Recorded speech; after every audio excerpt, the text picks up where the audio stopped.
नमस्कार from pizza to डाल चावल को आपको स्वागत। आज मैं आपन सहित शेयर करिया को जाउची गोटे हेल्दी और टेस्टी स्नैक्स रो रेसिपी। ए स्नैक्स होची ओट्स वेजिटेबल कटलेट्स। ए कटलेट गुडी को मु ओट्स आ परिबा पत्र यूज करके बनैची जोटा कि पूरा हेल्दी आ याको मु तेल रे भी छाणीनी जस्ट सेकी देची। तो निहाती ए रेसिपी को ट्राई करंतु। If you want to see this recipe in English, then check out the I button on the top right corner. चलो तो रेसिपी स्टार्ट करिबा। फर्स्ट मुठी गोटे कप ओट्स नेची। एबे ओट्स रे टिके एमती पानी छिंची छिंची ताको मिसई दबा। एबे याको टिके एमती बतुरिया पय छाड़ दबा। एबे गोटे कड़ाई रे गोटे टेबलस्पून तेल गरम करिबा और सेतरे गोटे टीस्पून जीरा दे दबा। जीरा टिके फुटिला परे एतरे गोटे टीस्पून कटा अदा रसुण और कंचा लंका दे दबा। ए सब को एबे गोटे मिनिट जाय भाजी नबा। तापर मुझे गोटे पियाज को छोट छोट काटिकी देइछि। पियाज को टिके नरम होबा जाय भाजी नबा। एबे एथिरे दबा 1/4 कप कटा गाजर।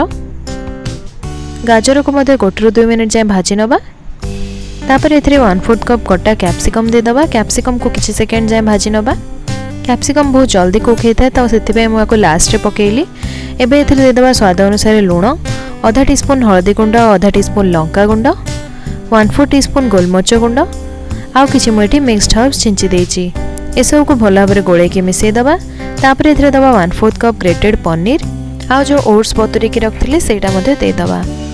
एबे एथिरे गोटे टेबलस्पून पानी दे के ताको भला भाबरे गोळे नबा। एबे लास्ट रे टिके धनिया पत्र दे दबा। धनिया पत्र को मध्ये भला भाबरे गोळे नबा। एबे ए मिक्सचर को टिके ठंडा होबा को छाड़ दबा। मैं या गोटे प्लेट को ट्रांसफर कर देछि। एबे एथिरे 2 टेबलस्पून ब्राउन ब्रेड रो क्रम्स दोछि। ब्राउन ब्रेड को जस्ट ग्राइंड कर देबे। आउ गोटे टीस्पून कॉर्नफ्लोर दे दोछि। एबे याको भल भाबरे हाथ रे गोळेई की चकटी नबा।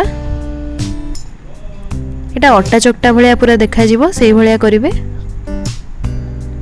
एबे टिके हाथ रे तेल लगेई के गोटे पोर्शन नै की गोटे बॉल बनै दबा। तापर याको एमते हाथ रे चापी के टिके चटका कर दबा। सब कटलेट को एमती रेडी कर दबा। एबे गोटे तावा रे किछि तेल गरम करिबा। कटलेट गुडी को तावा ऊपर थोई दबा। दुई साइड रो गोल्डन ब्राउन होबा जाय कटलेट गुडी को भाजी नबा।